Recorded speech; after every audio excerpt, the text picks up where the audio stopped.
Kali ini saya ingin bercerita tentang anak-anak muda yang membuat film dokumenter tentang sosok, tentang situasi, kondisi, keadaan di mana mereka melihat ada sesuatu yang menarik untuk diangkat dan dijadikan dokumentasi.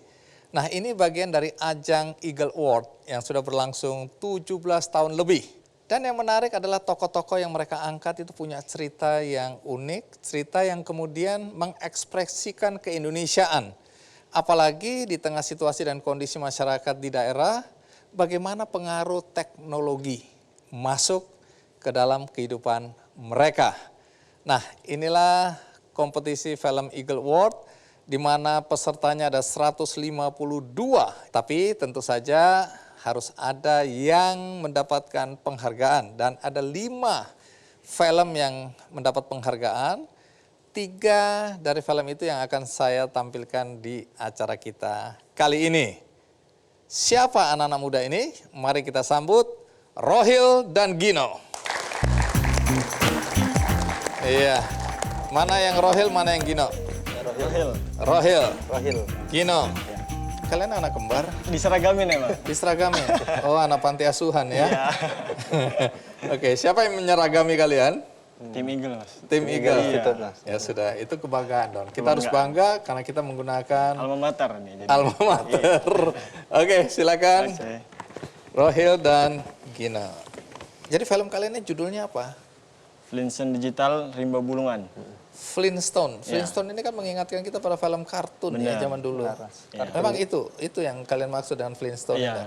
Inspirasinya dari itu. Kita menganalogikan mereka tuh seperti itu.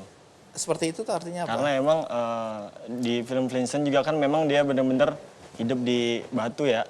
Dan kebetulan batu. Di zaman batu. Dan kebetulan memang subjek kita, Sandi, itu masih tinggal di hutan dan masih sering juga tinggal di gua. Itu namanya liang. Oke. Jadi sebenarnya cerita tentang Sandi tadi itu mewakili apa sebenarnya? Peradaban atau mewakili satu situasi dan kondisi masyarakat atau apa sebenarnya yang kalian mau angkat ini? Sandi sih menurut saya gini, Mas. Ada populasi suku yang terpencil dan memang perlu kita beritahu dan kita kasih tahu kondisinya di dalam hutan seperti apa sekarang. Sulitnya mereka di dalam karena Punan Batu kan punya tradisi dan riwayat itu berburu dan meramu di dalam hutan. Nama sukunya Punan Batu. Punan Batu. Itu kalau lokasinya itu dari kota mana yang kira-kira kami kenal ini? Kalimantan Utara. Kalimantan Utara tepatnya apa? Di mana? Bulungan. Menurut kalian, mengapa suku Punan Batu ini ceritanya menarik untuk diangkat? Mereka itu sebenarnya suku Austronesia, jadi lebih tua daripada manusia purba. Pra-Austronesia. Pra ya? Ya, DNA-nya, pra. Itu artinya berapa ribu tahun? 8.000, sekitar 8.000. Itu penelitian. Kalian riset ini ya? Ya, riset penelitian itu berdasarkan Ejikmen Institute, itu dari ada Bang Pradipta Jati Kusuma. Mereka sudah ngambil sampelnya teman-teman Punan Batu yang ada di Kabupaten Bulungan. Itu bisa jadi mereka tuh udah 8.000 tahun sebelum Masehi udah ada di Kalimantan. Nenek moyang mereka ya? Banyak sekali. Namanya apa? Pra-Austronesia. Pra-Austronesia. Jadi uniknya kenapa menurut kita Punan Batu ini penting untuk dijadikan film. Soalnya gini, Mas, kalau suku lain misalkan dia terbelakang gitu dan terpencil, itu udah biasa. Nah, untuk di suku Punan Batu ini dia benar-benar ada di skup pemerintahan dan itu dekat banget sama ibu kota. Dan mereka tetap bertahan hidup di situ. Nah, di sini mirisnya kita ngelihat bahwa sudut pandang kita ngelihat si suku Punan Batu ini udah mulai terancam karena udah dikelilingi dengan sawit-sawit, Mas. Sedangkan mereka memang untuk bertahan hidup itu masih berburu dan meramu, hanya mengandalkan makanan yang ada di dalam hutan. Ketika mereka hutannya udah kecil, mereka bingung mau nyari di mana gitu. Nggak mungkin mereka makan batu kan gitu. Kalau ngomongin riwayat nenek moyang mereka berbeda dengan Dayak pada umumnya, Mas. Kalau Dayak punya riwayat untuk bercocok tanam. Kalau ini mereka berburu dan meramu. Baik, Jadi tokohnya tadi siapa? Sandi Saputra. Sandi Saputra. Sekarang kita lihat dulu hasil karya kalian ya, cuplikannya ya. Ya. Baik, sekarang kita lihat dulu cuplikannya berikut ini.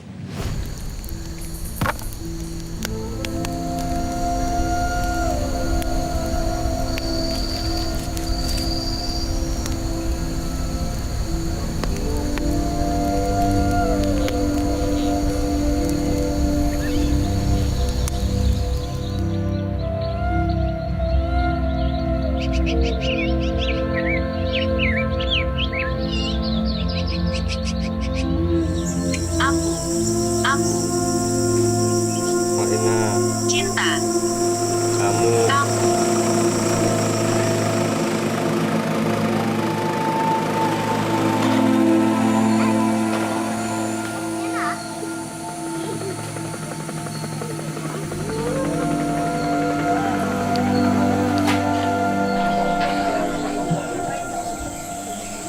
tinggal tuh berharap belum sampai luar-luar ini.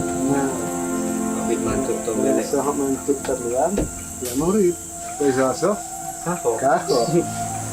Ya, sama kita umur pokok paling kaya. Masa ulun sama gitu kan.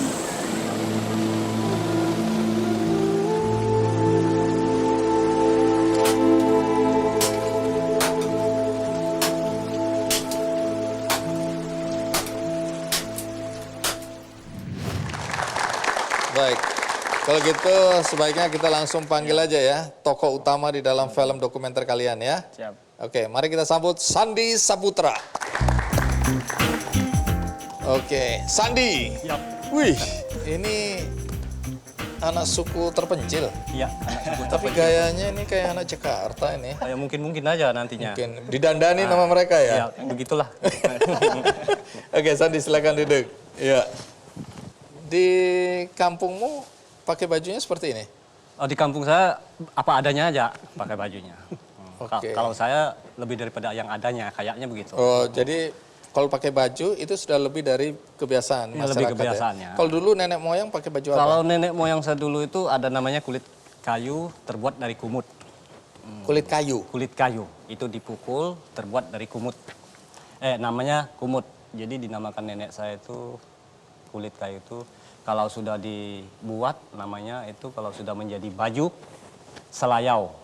Itu bahasa Selayau. Punan. Dipakai sampai hari ini masih ada yang pakai atau? Kalau untuk pada hari ini udah dilepaskan sudah karena ada yang siap dipakai diantar pada orang-orang yang sering datang ke suku Punan kita Batu. Oh, ini sudah ada interaksi dengan masyarakat di luar Ya, sudah ada. suku ya, Ya, sudah. sehingga sudah mengenal baju. Mengenal baju. Untuk Sandi, dia kalau bisa dibilang minoritas di tempatnya dia. Karena cuman dia yang udah nggak nomaden. Jadi yang lainnya masih berpindah-pindah. Kalau Sandi udah pondok. Sudah berkeluarga. Sudah berkeluarga, Udah bahkan punya anak. udah kepala 4. Oke. Sayang 2 udah dipanggil. Oh, Tinggal 2 yang sakit ada. atau Satu sakit, satu jatuh ke sungai. ikut berduka cita ya? Puji Tuhan. Terima Baik, kasih. sekarang udah bisa ikhlas lah. Bisa ikhlas dan bebas juga, saudara. Rasa nyaman. Baik. Jadi kembali lagi ke kalian yang membuat ya. Waktu mengusulkan itu tentu melakukan riset dulu ya. Apa yang kalian lihat waktu itu dan apa yang mengesankan buat kalian? Pertama ya, selagi pas kita riset, uniknya gini, kalau zaman sekarang kan kita udah janjian tuh yang udah di mana, OTW ya, baru kita jalan nih. Janjian sama Sandi sebagai subjek kita cuman hitungan jam aja Pak. Jadi janjian jam berapa? Jam 4. Ada nggak ada harus ditungguin. Karena Sandi nggak punya sinyal di sana. Jadi spot sinyal di sana hanya ada beberapa dan itu juga butuh waktu yang panjang untuk sampai ke sumber sinyal. Jadi Oh, ada tempat yang ada sinyalnya gitu? ada Ini sumber sinyal tadi? sumber sinyal tadi. Orang-orang kalau mau berhubungan dengan dunia luar, disitulah. Nah, sama ada satu harus naik gunung-gunung gitu. Oke. Nah, terus kemudian kita selagi ngeriset, kita juga sebenarnya sedikit gimana ya, dalam artian agak pesimis nih, bisa nggak sih kita masuk ke dalam sini, kita bakal diterima nggak sama orang-orang sini. Karena kita tahunya sebelumnya itu cuman dari foto-foto dan ngelihat mereka tuh masih dengan kehidupan yang seperti itu. Takutnya kita nggak sampai komunikasinya atau gimana. Ternyata kita kaget juga dengan bertemunya Sandi, ternyata dia fasih Terbuka. untuk bahasa Indonesianya. Terus kemudian juga dia udah yaitu tadi minoritas juga, dia udah open minded lah, dan juga udah apa namanya nyentuh namanya digital, gadget gitu. Setelah beberapa kali riset berdua Gino emang melihat sumber utama pencarian kehidupan mereka kan memang di hutan. Sedangkan hari ini hutan mereka itu udah dikelilingin berbagai macam perusahaan, ada sawit juga. Lalu itu yang menjadi unik. Bagaimana masa depan mereka? Gitu. Itu menjadi pertanyaan besar ya. Benar. Benar. Dan Yang kalian pertanyakan juga di film ini pasti. benar. Ya? Makanya Nah, tunggu. Sandi, jadi ada berapa warga suku Punan Batu yang saat ini masih ada? Ya, warga kita Punan Batu itu kalau berdasar dari kakak pertamanya, warga Punan Batu itu yang sudah ada yang berkakak ada 33 kakak. Nah, kembali ke jiwa, catatan jiwanya warga Punan Batu ini ada 98 jiwa 98. yang masih ada berkeliaran di sekitar hutan Gunung Batu Benau, Sajau Benau itu. Disebut berkeliaran karena nggak menetap. Artinya nggak menetap karena 2-3 hari di satu sudut pondok pencarian dia berburu ini, 2-3 hari dia berpindah lagi ke sudut yang satunya. Jadi ini masih nomaden ya. Iya, masih nomaden. Tunggu, berburu apa ya? Itu bermacam, berburu kayak babi atau rusa, kijang. Masih ada? Masih ada, maka dari itu kan dengan datangnya Bang Gino dengan Rohil kemarin itu saya tertarik. Karena saya mengingat lingkungan pencarian kehidupan Hewan-hewan buruan. hewan-hewan buruan yang mungkin boleh dikatakan itulah sebagai sumber kehidupan warga suku Punan Batu ini. Nah, Semakin sedikit gitu. semakin sedikit. Nah, bagaimana ke depannya nanti itu kalau tidak ada hutan? Anak-anaknya ada berapa di sana? Yang paling enggak usia di bawah 15 tahun ada berapa? Kalau anak-anak itu sekitar 25 atau 30 ada. Itu anak-anak yang harus dipandang masa depannya kayak apa. Oke. Nah, kalian waktu memilih Sandi sebagai tokoh utama dasarnya apa? Kalau saya sih ngelihat anak Sandi itu gambaran bagaimana masa depan Punan Batu nanti gitu. Makanya di perspektif film kita itu Sandi dan anak porsinya tuh lumayan banyak. Dominan. Lebih dominan lah. Lalu Sandi dan masyarakatnya bagaimana dia mengkoordinir teman-teman masyarakat Punan Batu untuk mendapatkan misalnya kayak pelayanan kesehatan yang ada tiap 2 bulan sekali. Lalu Sandi juga berkeinginan buat anak yang bersekolah di kota tapi karena kondisi yang jauh itu ditentang sama mertua dan istrinya gitu. Keunikannya di situ sih, Bang. Oke. Nanti dijelasin lebih lanjut. Tapi sekarang ini kita rehat sejenak, ikuti terus KKND. Nah, maka itulah faktornya tantangan kehidupan dan ancaman bagi kelompok Punan Batu ini. Kalau sungai ini tercemar, matilah. Nggak Katakanlah begitu kalau masih mengandalkan air sungai. Nah,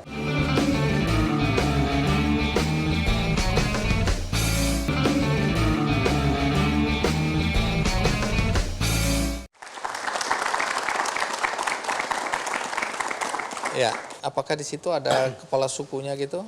Ketua adat, kepala suku atau yang panglima misalnya? dalam kehidupan mereka itu di sana itu dia lihat sistem kelompok seperti saya dengan bapak saya, adik saya berkelompok satu titik. Nah, nanti yang dituakan di kelompok saya adalah bapak saya sendiri. Oke, tapi tidak otomatis menjadi tetua dari yang kelompok lain ya? Tidak, Jadi masing-masing punya masing-masing. Tetapi walaupun dia masing-masing seperti itu, pada saat nanti ada pertemuan itu, di situ warga yang 33 kakak itu tidak ada salah satu yang diketuakan di situ. Semuanya sama. sama. Sandi di situ posisinya apa? Saya di situ posisi saya sebagai ketua RT. Oh, jadi ini sekarang sudah ada organisasi RT-nya ya? Ya, ada sudah. Dan kakak, udah dapat kakak ya? Udah dapat Jadi kakak. tercatat ya? Tercatat. Uniknya sebenarnya Mas Andi, kenapa kita mau angkat Sandi juga, pola komunikasi yang mereka bangun itu ternyata belajarnya dari HP. Kemudian juga untuk Sandi itu sendiri dan masyarakat yang ada di sana, mereka nggak bisa nulis, tapi bisa baca dan bisa ngetik. Nulis nggak bisa tapi. Oh, jadi karena anak-anak ini nggak sekolah ya? Nggak Sekolah. Nggak ada sekolah, tapi nggak disekolahkan juga ke Iya, kota. nggak disekolahkan juga. Tadi sorry, karena mertuanya dan istrinya atau siapa yang nggak setuju anaknya sekolah? Istrinya, Kenapa? mertuanya. Kenapa nggak setuju anak sekolah di kota? Ya, bisa saya tambahkan. Karena alasannya bagi Punan itu seperti saya seandainya. Bukan saya tidak mau anak saya sekolah. Tapi karena saya tinggalnya di hutan dan memilih untuk tinggal di hutan, sekaligus rasanya untuk saya itu menjaga hutan saya. Meskipun hutan saya itu dalam pengakuan pemerintah itu hutan pemerintah. Tetapi saya merasa itu hutan saya juga. Karena turun-temurun Karena turun-temurun saya memang tinggal di 8.000 tahun hutan yang itu. lalu sudah ada di situ. Sudah ada kira-kira di situ. Ya. Tantangan yang dihadapi dalam membuat film ini apa? Jarak tempuh sih, sama adaptasi untuk kita hidup di sana. Karena memang kita harus bawa bahan logistik dari kota buat sampai ke sana dan untuk bertahan hidupnya kita menyesuaikan dengan mereka di sana. Karena kita nggak mungkin juga nuntut sesuatu yang kita biasa konsumsi ya. Kayak misalkan, ya udah kalau misalkan kemarin kita beli air juga lumayan jauh dan itu memakan biaya lagi. Kemarin kita sempat kehabisan logistik ya. Untuk air tuh ya kita Kalian ngeliat sama mereka. berburu dong. Kan sebenarnya mau ikut berburu. Hutannya udah sempit. Bang. Iya. Hutannya udah sempit ya. Jadi- Nanti Sandi aja ketemu sulit, itu iya. lagi. Sandi aja kadang merasa kesulitan ya saat berburu. Kalau dibilang udah hutannya sempit itu tinggal berapa area, luas area berapa yang tersisa untuk bisa berburu? Nah, kalau abang menanya itu saya nggak tahu pengukuran berapa. Yang pastinya yang tadi warga kita jalani mencukupi sampai 5-6 hari, sekarang udah nggak cukup sebegitu. Paling 1 atau 2 hari udah Sudah di pinggir udah bertemu lahan lahan sawit, dan perusahaan sebagainya. Padahal dulu 6 hari belum dapat apa? belum habis. Oke. Itu ukurannya ya. Itu ukurannya. Jadi di sana tidak ada sekolah, tidak ada guru, listrik tidak ada Nggak juga. listrik, air nggak ada juga. Ada air sungai sama air hujan. Oke. Air bersih dapat dari mana? Kalau di sana itu boleh dikatakan kita ngambil dari sungai yang mengalir aja. Bukan boleh dikatakan, memang ambil Memang air ambil dari sungai mengalir. sungai mengalir. Nah, maka itulah faktornya tantangan kehidupan dan ancaman bagi kelompok Punan Batu ini. Kalau sungai ini tercemar, matilah. Nggak Katakanlah begitu kalau masih mengandalkan air sungai. Ya. Ya, ini Karena- ekstrim lah ngomongnya. Karena apa ya? Oke. Kalau perusahaan itu di setiap sudut-sudut hulu-hulu sungai dikatakan otomatis Ya. keruh atau lumpur itu jatuhnya ke sungai. Jadi ini sumber kehidupan yang mulai terancam Yang juga mulai ya. terancam, bukan mulai terancam, sudah terancam. Sudah terancam. Oke, sudah dirasakan Sudah sekarang. dirasakan. Kalian kan menceritakan juga tentang masuknya teknologi Ya. ke dalam suku yang termasuk tadinya tertutup, tertinggal ya. Jadi apa yang kalian lihat dengan masuknya teknologi ini? Sejak kapan teknologi masuk ke suku Punan Batu ini? Kalau saya ngelihatnya Bang Andi, mereka kan masih menerapkan cara hidup prasejarah tuh, berburu dan meramu. Jadi terlalu melingkah sekali mereka. Sedangkan kita ngikutin zaman menulis, membaca masih ada analog lah. Mereka tuh melangkah kayak interstellar. Begitu terbuka langsung teknologi iya, udah berkembang teknologi seperti masuk. sekarang. Kaget-kaget lah ya. Itu sih, sumber informasi juga minim, mereka dapatkan hanya dari gadget. Jadi Apa dampak positifnya dulu? Apa dampak positifnya dengan masuknya teknologi modern ke sana? Untuk dampaknya yang pasti ya dari segi positifnya mereka bisa berkomunikasi dengan orang luar dengan bahasa Indonesia yang baik dan kita sempat nanya bahasa ini belajar gimana? Kalau kita orang normalnya ya, Iya. bukan berarti mereka nggak normal, mereka lebih hebatnya daripada kita. Jadi mereka nggak belajar a, aku, kakak, mu, kamu nggak gitu dia. Jadi belajar langsung kalimat gitu ya Bang Sandi. Dan juga aplikasiannya. dan mereka juga kita sempat tanya, Bang Sandi, orang sini tahu nggak sih bahasa Indonesia yang nggak baik? Tahu. Jadi kita selama di sana 7 hari kita di sana sama mereka, kita nggak dengar komunikasi mereka emang benar-benar bahasa Indonesia yang baik dan benar. Kita nggak pernah ngedengerin kata-kata bahasa Indonesia yang jelek. Itu penataan kata-kata mereka tuh udah benar-benar bagus gitu. Jadi kita amaze-nya di situ. Wah, ternyata mereka bisa ngaplikasiin bahasa Indonesia dengan baik. Bisa kita lihat sendiri kan Bang Sandi ngomong juga orang nggak percaya. Ini bener nih orang tinggal di bahasanya hutan. bagus sekali, tata bahasanya Iya. juga bagus. Nah, Ya. itu kita kagetnya di situ kemarin. Relatif sudah terbuka, sudah maju ya. Ada beberapa suku di Indonesia juga yang masih tertutup ya, terlalu jauh tempatnya dan memang masyarakatnya menutup diri ya. Tapi ini relatif suku Punan Batu ini sudah membuka diri. Cuma karena kondisi dan situasi di desa mereka aja ya. Tadi nggak ada sinyal, kemudian ada kebutuhan berburu, terus kemudian mungkin ada pamali-pamali itu apa artinya pantangan-pantangan kalau anak sekolah ke kota begitu ya. Pantangan yang nomor satunya itu Bang Andi, kalau untuknya di kelompok Punan Batu Sajau Unau itu bukan dia nggak mau anaknya sekolah. Itu kembali lagi saya bicarakan. Oke, jangan salah paham di sini ya. Nah, tetapi mereka itu tidak mau jauh dari cucu atau anaknya. Oke. Karena sementara kalau anak-anak ini dikeluarkan ke kota, Iya. sementara orang tuanya ini memilih tinggal di, Di hutan. hutan. Kayak mana sehari-hariannya anak-anak tuh di kota? Nggak bisa lihat. Saya nggak bisa lihat, jaga. saya nggak bisa nelpon. Mau nelpon kemana? Udah nggak kuat menuju tempat jaringan atau signal. Oh, baik. Tapi yang senang sudah memanfaatkan BPJS Kesehatan lah ya. Artinya ini ada bantuan pemerintah yang diberikan pada suku ini juga. Atau fasilitas yang disediakan pemerintah yang dimanfaatkan oleh suku Punan Batu. Nah terakhir ini, pesan moral apa sebenarnya yang kalian mau sampaikan melalui film kalian? Pesan moralnya sih ada nilai-nilai yang perlu kita pelajari dari orang-orang Punan Batu.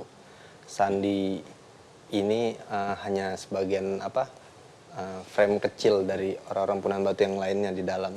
Sandi udah modern, Sandi udah settle, tapi bagaimana dia berupaya dan berusaha agar tetap di hutan, tetap menjaga populasinya, menjaga masa depannya itu melalui anaknya.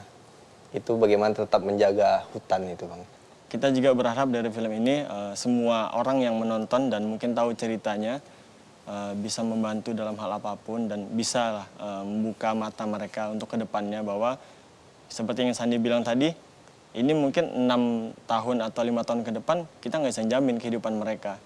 Karena kehidupan mereka ada di hutan. Ketika mereka memang udah kehabisan hutannya, mereka mau makan apaan kayak gitu. Dan juga kita bisa pastiin film kita kalau memang nyatanya dinilai nggak laris atau nggak laku, kita bisa pastiin bahwa film ini sangat penting buat mereka dan untuk teman-teman yang lainnya. Setuju. Baik teman-teman, mudah-mudahan siapapun yang menonton ini dan melihat atau menemukan kembali cuplikan dari wawancara ini atau cerita ini, sebarkan sebanyak-banyak mungkin supaya masyarakat tahu ada persoalan, pemerintah tahu ada persoalan, dan persoalan itu bisa diselesaikan. Ya. Baik, terima kasih Sandi, terima kasih Gino, terima kasih Rohel. Ya. Baik, film berikutnya bercerita tentang seorang penyandang disabilitas, tunanetra, yang mungkin karena keunikannya itulah film ini dibuat, yaitu dia pereview gadget di YouTube. Dia adalah YouTuber, tapi tidak bisa melihat. Bagaimana ceritanya? Ikuti terus Kick Andy. Jadi kehidupan mereka itu penuh dengan canda. Jadi jangan sekali-sekali kita merasa, aduh kita harus mengasihani mereka. Begitu, Fakri? Iya benar. Jadi kamu tidak minta dikasihani kan? Hah? Ya dikasih nasi boleh sih.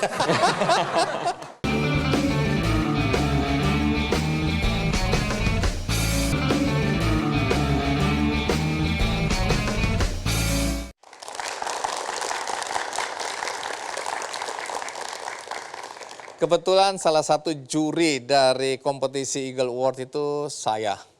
Jadi saya sudah tahu banyak cerita tentang para pemenang Eagle Award ini. Justru karena itu saya mengundang mereka untuk supaya semua yang hadir di sini maupun yang di rumah itu bisa mendengarkan cerita-cerita yang nyata dalam kehidupan kita sehari-hari yang dipotret, direkam, dan didokumentasikan oleh anak-anak muda yang mengikuti kompetisi ini. Jadi mudah-mudahan cerita mereka ya yang sudah dengan segala upaya mendokumentasikan peristiwa di sekitar mereka menjadi pelajaran berharga bagi kita semua. Mari kita sambut Raka dan Putra.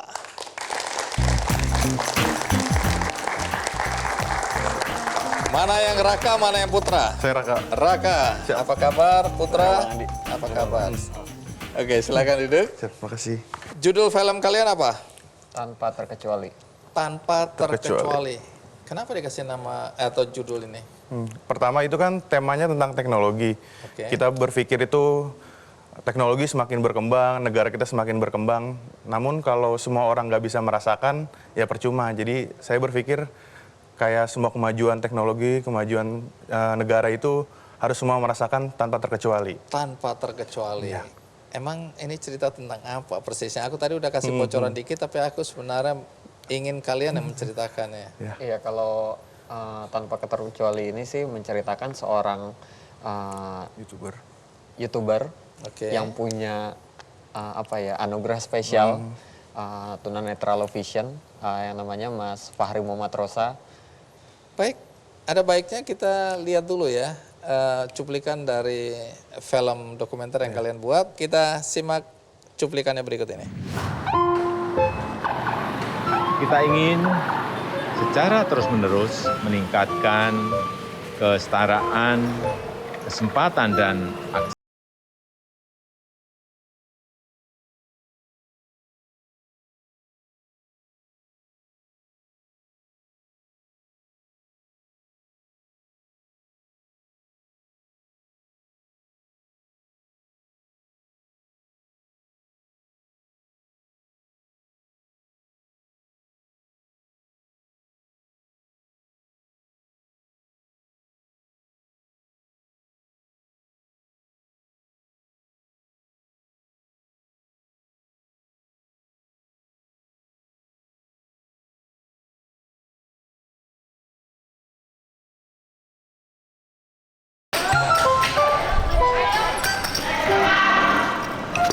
Ini duit pada lecek-lecek banget buset. Nih, duit gua bisa nih.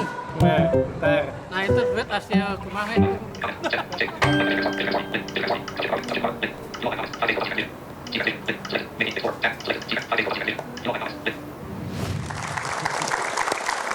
Baik, kalau gitu kita langsung panggil aja ya, tokoh utama dalam cerita kalian. Iya. Fakhri. Ganteng betul nih tokoh kita nih ya. Fakhri, Sip. apa kabar? Fakhri, Alhamdulillah belum baik. dipersilakan duduk. Oh, Iya. belum. Belum, ayo berdiri lagi. Oke, Iya. berdiri lagi. Salaman dulu. Siap. Iya. Tadi udah diarahin ke bangku soalnya. Oh, marahin yang mengarahkan. Iya. Gimana kabarmu? Alhamdulillah kabar baik. Kamu bisa lihat aku, kamu nggak bisa lihat sama sekali atau low vision? Low vision tipis-tipis. Tipis-tipis, artinya kamu nggak bisa lihat betapa gantengnya aku. Nah, itu dia. Tapi dari suara mungkin kelihatan ganteng kali ya. Jangan ada dusta di antara kita. Oke, silakan duduk. Oke. Kamu udah tahu sofanya? Udah tahu, tinggal mundur kan. Nah, Iya. Oke, silakan duduk. untung udah duduk duluan tadi. Jadi gini, Bapak Ibu sekalian, yang mungkin melihat pertemuan saya dengan Fakhri ini agak aneh, saya bercanda, ya, tidak kelihatan tidak berempati. Saya ini Ketua Komite Mata Nasional, bergaul dengan teman-teman yang ada di dalam organisasi Pertuni. Jadi saya sudah terbiasa dengan teman-teman tunanetra, teman-teman buta. Jadi kehidupan mereka itu penuh dengan canda. Jadi jangan sekali-sekali kita merasa, aduh kita harus mengasihani mereka. Begitu, Fakhri? Iya benar. Jadi kamu tidak minta dikasihani kan? Hah? Ya dikasih nasi boleh sih.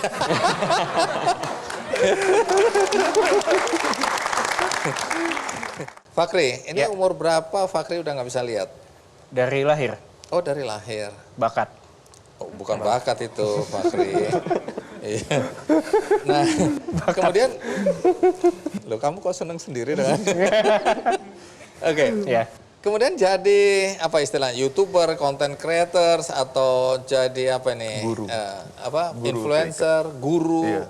oh mentor lah. Mentor jangan ya, mentor ya. guru ya. Mentor itu sejak kapan? Kalau YouTube sendiri sih sebenarnya punya akun YouTube itu udah dari 2016 kalau nggak salah deh. Tapi kalau mulai yang benar-benar konten benar-benar ada isinya tuh 2020. Nah, tapi kenapa itu konten itu yang kamu pilih? Mereview gadget. Iya. Gadget apa yang kamu review dan bagaimana kamu menggambarkan review tadi? Kalau saya lebih ke handphone sih. Handphone. Iya. Lebih Maksudnya ke handphone direview review oleh orang handphone. yang nggak bisa melihat handphone itu sendiri. Iya. Bagaimana caranya? Iya, jadi lebih ke menceritakan pengalaman penggunaan si handphone itu dari sudut pandang saya sih. Kamu pakai handphone? Pakai. Handphone seperti orang lain atau Iya. handphone khusus? Handphone biasa. Terus bagaimana kamu bisa tahu kalau ada gambar atau ada, ya kalau suara kita bisa tahu, tapi menggunakannya bagaimana itu? Jadi di setiap handphone yang ada sekarang, mau Android atau mau itu iOS, Apple, itu udah ada fitur namanya screen reader. Disebutnya screen oke. reader. Nah, kalau di Apple itu namanya voice over, kalau di Android namanya talkback. Kamu bisa kasih lihat nggak? Kamu pakai handphone apa ini? Kebetulan iPhone. Wih, lebih canggih. Boleh pamerin dulu. Tunggu ini agak sombong ini aku lihat ini. Bukan gitu, adanya itu. Oh, adanya itu. Oke. Ya. Ini handphoneku pun kalah ini. Oke, jadi kamu pakai handphone ini, handphone yang bisa dipakai semua orang. Bisa dipakai semua orang. Tapi ada di dalamnya aplikasi untuk Iya. voice reader lah. Screen reader. Jadi Oh, screen ya, reader. Jadi misalkan kita tunjuk. Nah, ini settings, Chrome, message, terus phone. Ini emang suaranya nggak saya lambatin, karena kalau dilambatin ngantuk. Oke, jadi ini sebenarnya kamu udah mengenal ya. Jadi cuma Iya. kamu udah tahu itu maksudnya ya. Iya, Oh, ini berarti udah biasa. setting. Udah biasa.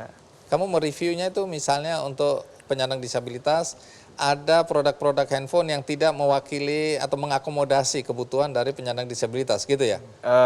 Bisa juga, mungkin kalau itu lebih ke aplikasi misalnya. Jadi aplikasi yang misalkan aplikasi tiba-tiba tadinya aksesibel, tadinya bisa terbaca semuanya, tiba-tiba di-updatean kesekian, kok ini nggak kebaca gitu kan. Itu kalau review aplikasi kayak gitu. Wah, ini berharga sekali nih. Dengan harapan developernya ngeliat, terus Langsung. ada perbaikan gitu. Oke. Itu pernah nggak kejadian bahwa ada perbaikan? Pernah. Waktu ngajak Fakhri bagaimana respon pertama dia? Kalian menemukannya di mana? Oke, di YouTube cari-cari. Tapi kan nggak gampang untuk nyari dia. Iya, enggak kebetulan dia cukup lumayan yang paling atas sih. Karena mungkin dia cukup aktif. Dan saya lihat juga desain tampilannya itu juga kayak menarik gitu. Berarti kayak, wah ini kayaknya lebih niat juga gitu kan. Dan konten-kontennya juga menurut saya bagus gitu kan. Karena kan nge-review aplikasi, nge-review gadget. Sesuatu yang nggak lumrah ya. Iya, betul. Kesulitan kalian untuk mengangkat cerita Fakhri atau tantangan yang kalian hadapi untuk mengangkat cerita Fakhri ini apa? Tantangannya apa ya? Kita malah ngerasa dimudahkan sih. Dimudahkan sih. Kalau menurut saya secara teknis waktu produksi habis Eagle Lab ini harus tahapannya.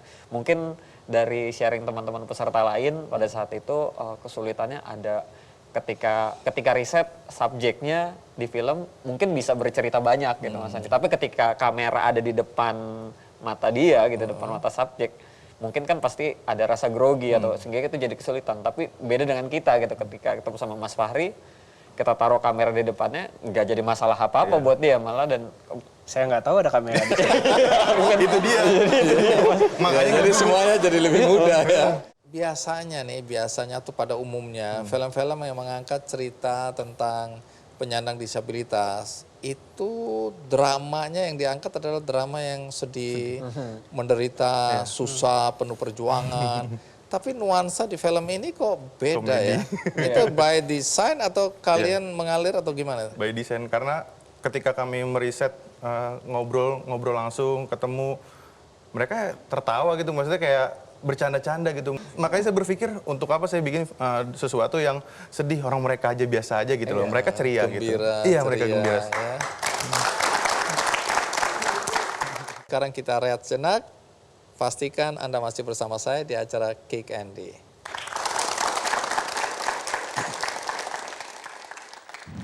Ya misalkan ketika marah-marah, aduh kenapa anak gue buta gitu kan. Nah kan nggak mungkin tiba-tiba Cering. ngelihat, oh aku ngelihat kan nggak gitu gitu loh.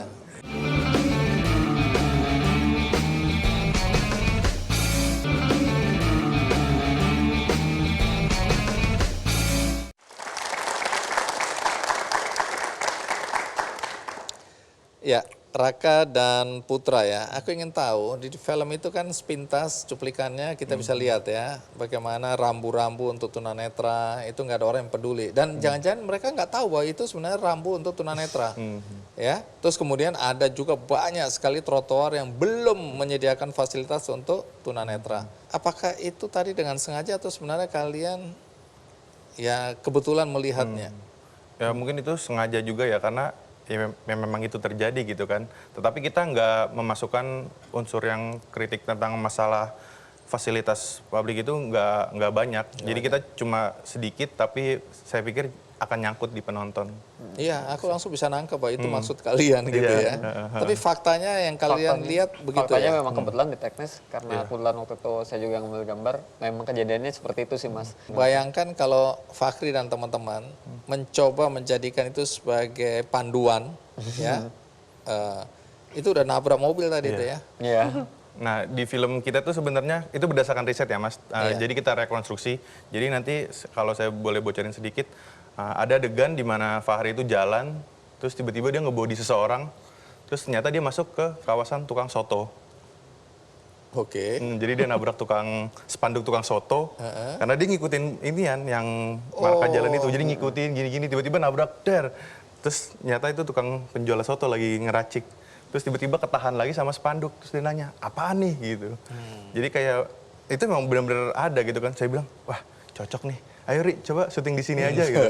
Saya bilang gitu. Dan yang kita takutin sebenarnya takutnya ketika itu jadi kebiasaan, nanti teman-teman disabilitas kalau lapar ya udah ikutin guide aja, mungkin nanti habis ketemu soto, ketemu pecel, nanti ketemu ini.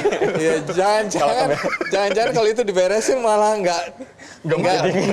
Jadi solusi perut lapar mungkin itu ya.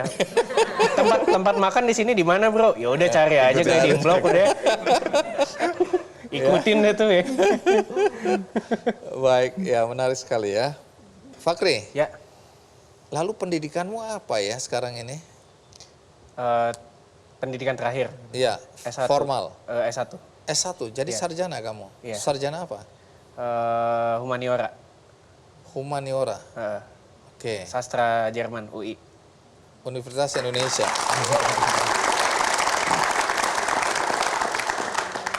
Kan nggak semua orang atau semua penyandang disabilitas bisa menyelesaikan sekolah dengan baik. Kamu bisa menyelesaikan dengan baik.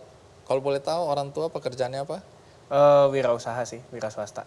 Nilai-nilai apa yang dia wariskan ke kamu? Kan banyak orang tua yang juga merasa marah pada Tuhan karena kenapa aku dapat anak yang tidak bisa melihat, kenapa aku begini, kenapa aku begitu, dan seterusnya. Orang tuamu bagaimana sikapnya? Yang pertama pasti usaha ya, maksudnya berusaha mencari solusi dari setiap mungkin orang bilangnya hambatan atau apa gitu ya. Tapi kalau saya bilangnya mencari solusi dari keadaan gitu. Misalkan kayak waktu kecil gitu, saya kan lahir di Kalimantan kebetulan, lahirnya di Pontianak. Nah di situ nggak ada SLB yang khusus buat tunanetra kan. Nah waktu kecil otomatis kan mungkin untuk pendidikan dasar masuknya ke SLB dulu kan. Nah itu cari di mana ada SLB. Akhirnya pindah ke Jakarta. Gitu. Jadi yang Demi kamu. itu ibaratnya mencari solusi, dan yang kedua sih lebih ke mensyukuri sih. Gitu, mensyukuri apa yang Tuhan ada, karena berikan. marah-marah juga masalah nggak selesai. Nggak selesai, setuju. Ya misalkan ketika marah-marah, aduh kenapa anak gue buta gitu kan. Nah kan nggak mungkin tiba-tiba Cering. ngelihat, oh aku ngelihat kan nggak gitu gitu loh. Jadi menambah beban aja itu ya. Iya, jadi kayak ya udah enjoy life aja. Kalian melihat talenta Fakhri ini nggak cuma di review gadget ya. Iya. Dia punya talenta apa lagi nih? Dia hobi main musik, kebetulan juga sibuk banget dia. beberapa kali saya ada syuting beberapa di ini sama dia digeser gara-gara dia harus manggung keluar kota. Tunggu. Tunggu. Jadi ini kamu apa? Vokalisnya, pemain musiknya atau apa? Basicnya sih saya main keyboard. Keyboard. Basicnya. Oke, tapi Cuman bisa kadang-kadang kalau kebutuhannya lagi kayak gimana atau formasinya lagi kayak gimana, geser juga, kadang main bass, kadang ngedrum. multi talenta dong. Oh, jadi punya grup band ini ya? Ada. Terus tadi kalau keluar kota atau manggung itu di mana itu? Biasanya event-event per event gitu sih, misalkan ada event kayak perusahaan atau corporate gitu, atau event-event apa gitu. Kamu bisa nyanyi nggak? Enggak. Oh, enggak. Tangan yang tahu nada tapi mulut nggak tahu. Iya. Kalau gitu jangan nyanyi ya. Jangan deh. Takutnya sound system di sini bermasalah. Iya, jangan. Oke, tapi selain itu apalagi talenta yang kalian lihat ada pada Fakhri? Apa ya? Musik? Musik udah. Oh, dia mengajar anak komputer TIK, katanya. Iya, dia mengajar. Ngajar Karena, apa? Microsoft Word ya? Bukan Microsoft Word, lebih ke Office sih. Iya, lebih ke Oh, Office. jadi ngajar komputer Excel. kepada siapa? Tunanetra juga. Oh, tunanetra juga. Oke. Bisakah sampaikan sesuatu, Fakhri, ya, kepada para orang tua yang punya anak istimewa seperti kamu, atau kepada teman-teman yang istimewa juga seperti kamu, bahwa hidup ini nggak harus ratapi. Ya hidup cuma sekali, nikmatin aja udah. Gitu Kamu loh. bisa sampai pada tahap itu. Iya, karena ibaratnya misalkan kita baper nih, kita misalkan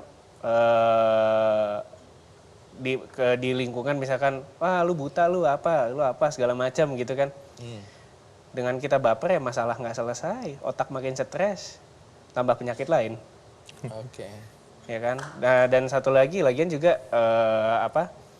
kan kalau di Muslim tuh ada ayat yang bilang Tuhan menciptakan manusia itu sempurnanya bentuk gitu kan, dengan bentuk yang sempurnanya. Jadi ya udah, ketika kondisinya misalkan tunanetra atau mungkin disabilitas lain, ya itu cuma ya variasi aja. Variasi. Oke. Variasi aja, ya udah sama aja gitu loh. Ngapain dibikin pusing kan gitu. Baik. Itu perspektif positif melihat apa yang ada dalam diri kita ya. Iya. Terima kasih Fakhri ya. Pada Raka dan Putra, pesan moral ya. Sebenarnya waktu kalian membuat film ini sudah membayangkan, aku mau supaya orang tahu pesanku ini. Apa itu? Pertama mungkin kita ingin menunjukkan bahwa teman-teman disabilitas ini nggak cuma sebagai penerima manfaat, tetapi bisa juga sebagai pemberi manfaat. Oke. Dibalikkan itu ya? Ya, dibalikan. Bukan tangan di bawah aja, tapi tangan di atas. Karena sudah terbukti sih Mas, dari Mas Fakhri di akhir jadi dari salah satu e-commerce diminta untuk QC aplikasinya, terus juga bukan hanya Mas Fakhri ya, mungkin di Indonesia banyak dari teman-teman disabilitas yang menang lomba kayak atlet para games kan banyak memberikan prestasi itu kan. Iya. Menghibur juga, main band itu kan termasuk memberi manfaat. Memberi manfaat, dan lagunya kita sangat akuin, lagu-lagunya Mas Fakhri yang dimainin teman-teman enak gitu, easy listening, jadi itu manfaat, kita terhibur ya.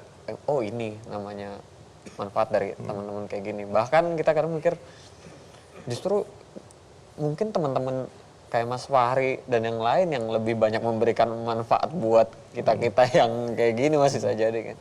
Jadi semuanya sama rata kita pandang. Kita belajar Tanpa dari terkecuali. Tanpa terkecuali. Baik, berikutnya film yang akan saya hadirkan judulnya Halimah dan Perahu Bekas. Film apakah ini? Siapa yang membuatnya? Dan cerita tentang apa? Kita rehat sejenak, saya akan segera kembali.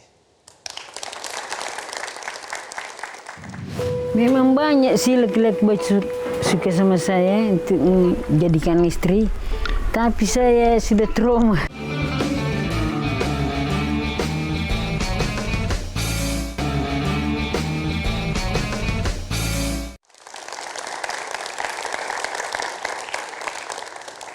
Nah, ini juga cerita yang menarik ya. Judulnya aja sudah menggoda kita, yaitu Halimah dan Perahu Bekas. Siapa Halimah kenapa ada perahu bekas?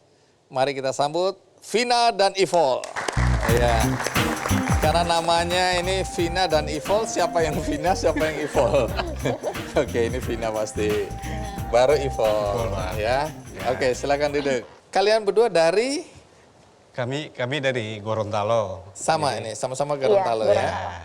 Oke, terus kemudian membuat film dokumenter tentang? Halimah.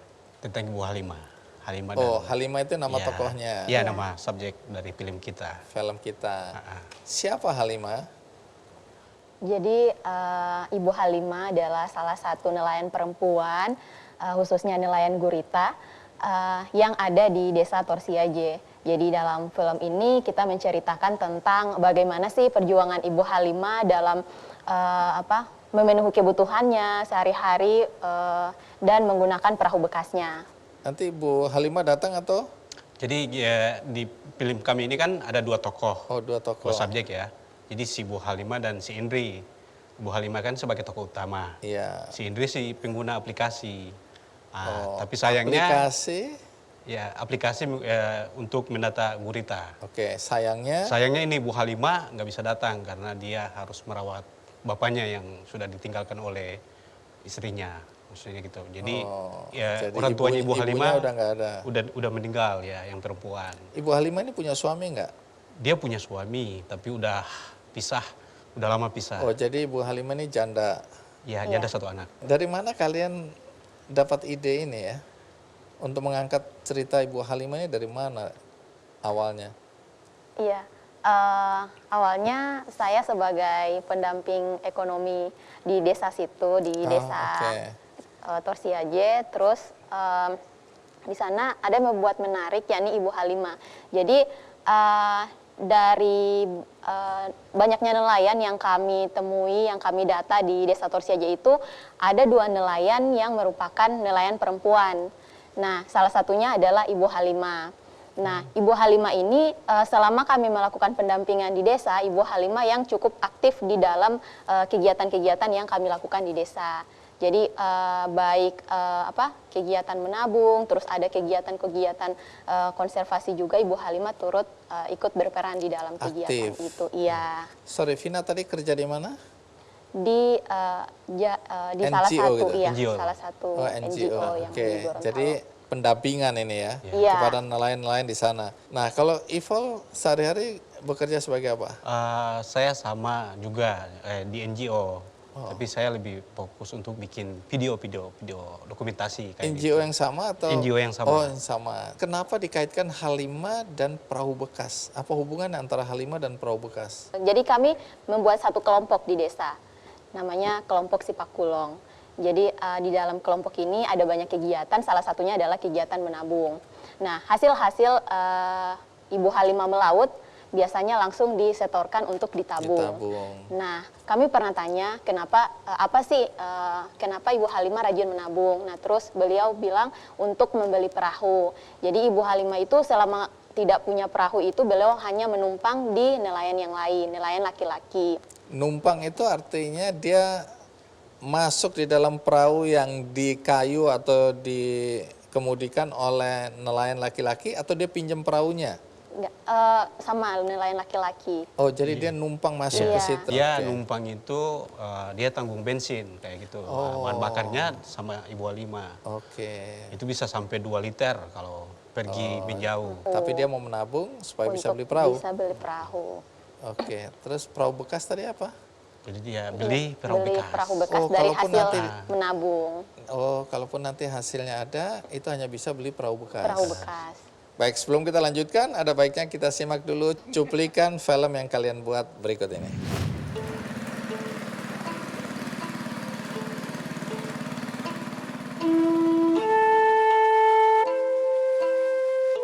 Memang banyak sih laki-laki suka sama saya untuk menjadikan istri, tapi saya sudah trauma.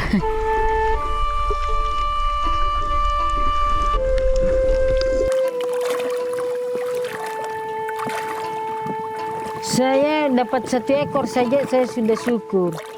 Karena apa? Banyak mama dan papa biasa belum makan siang.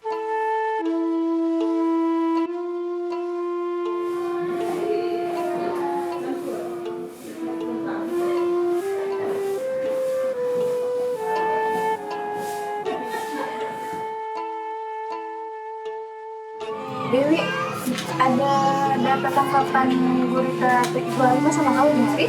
Cari? Hah? Enggak.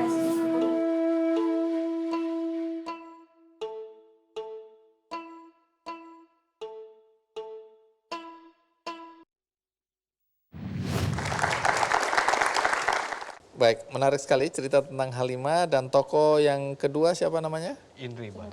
Jadi Indri. Iya. Panggilannya? Panggilannya Indi. Bisa Indi. panggil Indi. Siapa yang Indi ini? Jadi si Indi ini dia pendata gurita. Jadi kerjanya itu Pendata gurita. Iya. Jadi Kenapa gurita harus didata? Jadi sebenarnya pendataan gurita ini kan kita akan bisa melihat bagaimana gurita di Toraja itu ditangkap, apakah masih kecil ditangkap.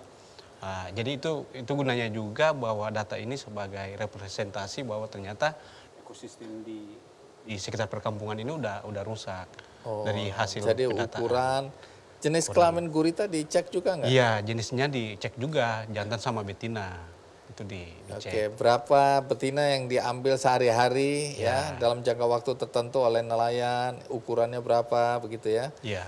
Oke, kalau gitu kita panggil langsung Indi. Indriani Usman. Indi, apa kabar Indi? Iya. Jadi Indi dari Gorontalo juga? Iya. Oke. Jadi biasa berteman sama gurita. Oke. Silakan duduk Indi. Iya. Jadi Indi juga merasakan bagaimana jadi anak seorang ibu yang jadi nelayan begitu ya? Iya, Jadi bisa memahami kehidupan Ibu Halimah. bisa. Kemarin itu sempat ikut juga sama Ibu Halimah cari gurita. Oke, kenapa mau ikut Ibu Halimah cari gurita? Penasaran. Oh, penasaran. Iya ya. Iya. Baik, dapat atau tidak? Saat itu tidak. Tidak dapat. Oh, karena kamu ikut jadi guritanya takut mau diukur lari semua. Enggak, saat itu kan pas Ibu Halimah mau turun kan, jadi saya dengan beberapa teman juga penasaran kan sambil mau videoin Ibu Halimah. Gitu, jadi Ibu kita ikut ya gitu. Terus dibilang Ibu Halimah, oh ya sudah ayo gitu. Jadi turun ikut cari gurita. Baik, nanti cerita ya apa manfaatnya mengukur-ngukur gurita dan bagaimana respon nelayan ketika pertama kali ini dilakukan. Ya mungkin kalian bisa kasih perspektif juga. Tapi secara keseluruhan kehidupan nelayan di Gorontalo, di tempat nelayan ini bagaimana kehidupan mereka ini? Ya. Susah, sedih? Ada yang berhasil? Secara keseluruhan itu ada juga yang jadi pengusaha, jadi penampung ikan, tengkulak lah. Mereka gurita ini kan sebenarnya kan jadi ekspor juga. Jadi banyak juga yang berhasil untuk perikanan. Tapi 100%, hampir 90% itu nelayan semua. Nelayan. Oke, itu kampung nelayan memang ya. Walaupun mereka bajot, tapi mereka udah campur juga. Oke. Nanti ceritakan lebih lanjut ya. Apa yang kalian tampilkan di film dokumenter berjudul Halimah dan Perahu Bekas. Kemudian tentu tingkat kesulitannya apa secara teknis. Kemudian pesan yang kalian ingin sampaikan apa ya. Tapi kita rehat sejenak, ikuti terus KKND. Saya belajar dari prinsipnya Ibu Halimah. Apa itu? Dia walaupun udah janda, tapi dia sebagai kepala rumah tangga dan ibu rumah tangga. Jadi dua peran itu dijalankan sama dia.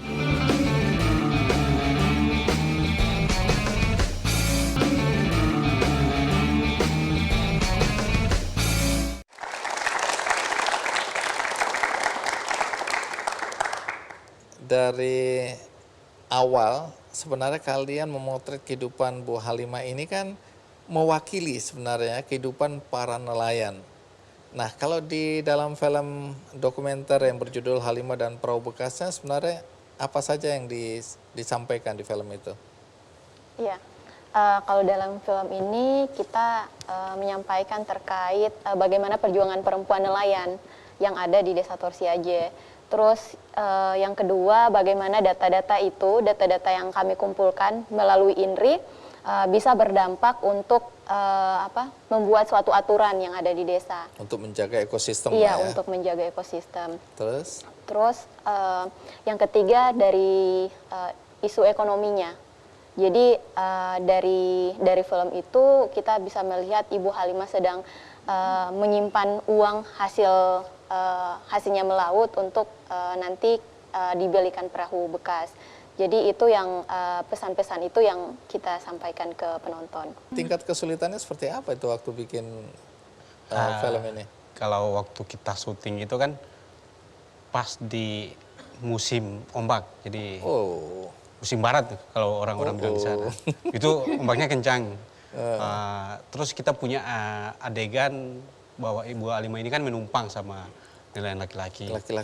Jadi pas itu kita mulai syuting itu ombaknya kan kencang. Jadi semua nelayan itu sudah putar balik kembali ke kampung karena nggak bisa ini lagi, bisa Jadi melaut. gagal pengambilan gambar. Jadi gagal pengambilan untuk karena Ibu Halimah ini kan menumpang ke nelayan laki-laki, diturunkan di satu pulau di air yang surut. Oh, harusnya begitu, nanti dijemput lagi bawa pulang gitu. Iya. Jadi adegan Bu Halimah ke sana nggak ada itu? Nggak ini. Cuman kita ajak Ibu Halimah menggunakan speed. Direka ulang? Iya, direka ulang maksudnya Ibu Halimah ngambil cari gurita. Karena kita di hari pertama untuk cari gurita itu nggak dapat. Karena memang sulit juga. Karena ekosistemnya itu udah parah kan. Yang kedua kita dapat. Itu pun 1 ekor. Makanya dia bersyukur walaupun dapat 1 ekor. Untung juga kalau enggak film ini kering ini ya. Iya. Kalau enggak beli dulu di pasar taruh di situ. Baik, apa yang paling berkesan kalau dari pembuatan film ini? Pertama saya belajar bagaimana buat film dokumenter, itu yang pertama. Belum pernah bikin? Pernah bikin tapi tidak seperti yang Igel ajarkan ini. Jadi kita berterima kasih banyak untuk Igel. Yang kedua, saya ternyata tidak hanya merekam saja. Saya belajar dari prinsipnya Ibu Halimah. Apa itu? Dia walaupun udah janda, tapi dia sebagai kepala rumah tangga dan ibu rumah tangga. Jadi 2 peran itu dijalankan sama dia. Bersamaan ya? Iya, dia menghidupi orang tuanya. Dan anaknya berapa? Anaknya 1. Sementara orang tuanya tadi sakit-sakitan ya? Iya, sudah. 1 sudah pas kita syuting itu Bang, di hari ke-4 kalau nggak salah itu ibunya meninggal. Oh, yang ibunya ada di gambar tuh lagi sakit itu udah meninggal? Udah meninggal. Baik, kembali ke Indi tadi. Indi, jadi kamu mendata, yang didata adalah ukuran dari guritanya, jenis kelaminnya. Iya. Terus setelah didata, untuk apa data itu? Kan sebelum ininya kan kita data dulu kan. Kita data aja dari panjang kepala, terus kita lihat jenis kelamin sama bobot gitu. Jadi kenapa sampai kita adakan seperti itu? Pertama, kalau misalkan dari jenis kelamin itu kan, kalau misalkan yang ditangkap itu banyak jenis kelamin betina, jadi kan itu kayak membunuh generasi selanjutnya gitu. Jadi tidak Kalau ada sudah lagi. ketahuan situ, apakah akan ada upaya untuk melepas kembali, membeli atau apa? Keadaan sudah mati ini ya? Kalau di nelayan, karena kemarin itu kan ada beberapa nelayan kan yang bilang kan sempat pas di lokasi pendataan itu ada gurita yang ukuran kecil, baru jenis kelaminnya betina kan. Terus dibilang, kenapa Pak masih tangkap gurita yang kecil gitu kan? Kenapa tidak dilepas? Terus dibilang itu untuk uang bensin gitu kan. Katanya seperti itu, uang untuk bahan bakar gitu. Terus saya bilang kan begini, ini gurita betina loh gitu. Nanti kan kalau misalkan Bapak ambil yang gurita betina semua, nanti tidak ada lagi yang gurita yang akan berkembang gitu. Bapak itu istilahnya itu sudah membunuh generasi selanjutnya gitu. Oh, jadi ini mengedukasi masyarakat. Iya. Jadi ada perjanjian nggak kalau gitu? Atau cuma mengedukasi jangan ya, karena nanti ini akan membuat punah nih. Iya Bang, jadi sebenarnya gini, kita kan untuk gurita ini baru 1 tahun kan jalan. Jadi kita nggak bisa langsung ini ke masyarakatnya. Ntar kita diserang balik kan. Jadi kita perlahan-lahan untuk mengedukasi. Karena siklus gurita ini kan hanya bisa bertahan 1 tahun sampai 12 bulan sampai 18 bulan. Itu siklus gurita. Jadi karena gurita ini kan salah satu jenis hewan yang setia juga. Jadi Kalau dia pasangannya mati, dia tidak akan menikah lagi. ya hanya kawin 1 kali. Oh. Jadi Iya. gurita hanya kawin 1 kali. Satu kali beranak ada berapa? Sampai bisa 100 ya? 300.000 telur gurita. Tapi yang jadi Yang jadi hanya sekian persen gitu dari 300 itu karena banyak yang dimakan oleh hewan lain yang di laut gitu. Jadi yang tumbuh jadi bayi gurita itu cuman sedikit. Oke, jadi ini mengedukasi lah sebenarnya masyarakat dengan adanya pengukuran, pendataan tadi ya. Itu setiap hari pendataannya? Iya, setiap hari. Oke, jadi harus ada di pasar atau di mana itu? Di Pengepul. dermaga, pengepul. Kalau kita stay-nya di Pengepul. Pesan moral sekarang, apa yang sebenarnya ingin kalian sampaikan di dalam film Halimah dan Perahu Bekas? Ya, kalau saya kan dengan penggunaan aplikasi ini kan, kita akan bisa tahu ternyata siklus gurita ini begini, dan kita harus menjaga itu ekosistem lautnya. Karena bahwa semua apa yang ada di muka bumi ini kan pastinya mengalir ke laut. Jadi kalau di darat udah rusak, di laut udah rusak, ya sumber pangan kita udah nggak ada lagi. Itu yang harus disadarin oleh masyarakat ya, terutama nelayan. Dengan film ini saya pribadi berharap bahwa perempuan nelayan itu lebih dilihat lagi karena untuk mendapatkan minimal untuk mendapatkan kartu Kusuka. Jadi kartu usaha kelautan dan perikanan. Jadi mereka bisa mendapatkan akses itu agar bisa dilindungi oleh pemerintah untuk mendapat kartu asuransi nelayan dan lain sebagainya. Karena kita tidak tahu misalnya ketika mereka melaut terus ada kecelakaan yang kita tidak tahu, ada kecelakaan di laut dan mereka tidak mendapat perlindungan sama sekali dari pemerintah. Baik, terima kasih Nicole, Vina, Indi ya sudah berbagi cerita dengan kami di sini dan penonton di rumah. Jadi sekali lagi terima kasih. Di acara ini saya sering mengimbau Anda, mengajak Anda, siapapun Anda untuk ayo kita berbuat baik sekecil apapun. Perbuatan baik itu untuk menolong saudara-saudara kita yang membutuhkan uluran tangan kita. Platform yang digunakan adalah Benih Baik. Ini hanya salah satu alternatif. Anda boleh melakukannya dengan siapa saja dan dengan cara apapun juga. Nah, kali ini saya ingin mengundang owners dari Bella Rosa, ya, Pak Asep dan Bu Erni untuk naik ke atas panggung sini. Ini adalah orang-orang baik yang sudah ikut mengulurkan tangan untuk saudara-saudara kita yang membutuhkan ya. Baik. Dan juga saya mengundang dari Benih Baik, Firdaus Juli. Terima kasih Om Fir. Ya, sehat. Baik, sehat, semangat, bahagia.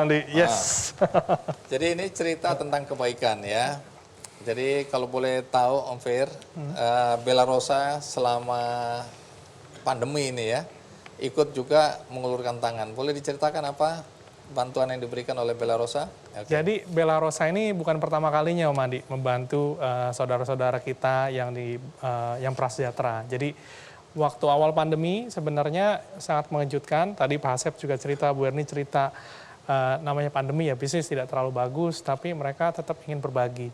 Dan mereka mengupayakan, jadi sejak 2020 sudah membagikan kue-kue kering untuk lebaran bagi keluarga-keluarga prasejahtera agar ada kebahagiaan di rumahnya. 2021 dilanjutkan dan mengejutkan Om Andi, di pandemi ini bukannya turun tapi malah naik. Karena memang orang baik itu rezekinya ada aja. Ya, kita berikan plus dong ya. Kita percaya itu. Semakin banyak kita berbuat baik, berbagi, semakin banyak Tuhan akan memberikan rezeki ya. Amin. Banyak orang takut miskin kalau berbagi. Ini nggak ada ketakutan. Nggak ada, malah duitku berkurang, pandemi lagi, bisnis lagi turun. Tapi kok masih tetap mau berbagi? Karena yang kita pikir, yang udah pasti ya, berbagi nggak akan membuat kita miskin gitu. Oke. Boleh diulang supaya banyak orang percaya itu? Iya, kenyataannya emang berbagi nggak akan membuat kita miskin.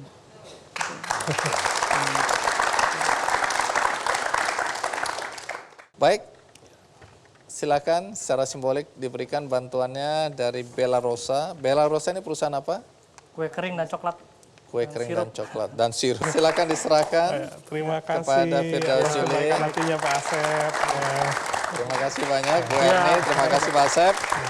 Seperti biasa saya juga mau berbuat baik, tapi nggak bagi kue kering, kita bagi buku.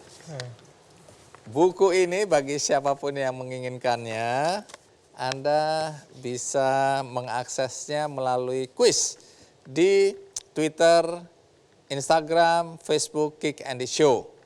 Dan bagi Anda tadi yang menonton acara ini tidak dari awal tapi dari tengah-tengah, juga jangan khawatir karena acara ini atau episode ini ditayang ulang di metrotvnews.com. Ada juga cuplikannya di channel YouTube. Dan bagi Anda yang juga ingin berbuat baik sekecil apapun juga bagi saudara-saudara kita yang membutuhkan, maka cara yang paling mudah adalah melalui benihbaik.com. Lalu siapa yang perlu kita bantu? Kali ini kebetulan ada program penggalangan dana untuk seorang anak yang pernah anak kecil perempuan, dia fashion designer, punya bakat yang luar biasa. Dia mendesain baju-baju batik dari Karawang yang kemudian dari semua kegiatan itu dia terdorong untuk membantu para pembatik di Karawang. Dia ingin membangun sebuah rumah kreasi di mana disitulah tempat untuk berkarya dan hasilnya tentu aja bisa dijadikan penopang ekonomi bagi warga masyarakat yang bergerak di industri ini. Namanya adalah Akela Naraya. Karyanya itu sudah mendunia karena dia sering tampil di acara-acara internasional. Kalau Anda tergerak hatinya untuk mendukung apa yang akan dilakukan oleh Akela Naraya, masih 12 tahun dia, maka Anda bisa klik benihbaik.com dan Anda bisa mencari sebuah program yaitu benihbaik.com/campaign wujudkan kampung batik Karawang yang diinisiasi oleh Akela Naraya. Akhirnya semoga episode kali ini bermanfaat bagi kita semua. Sampai jumpa.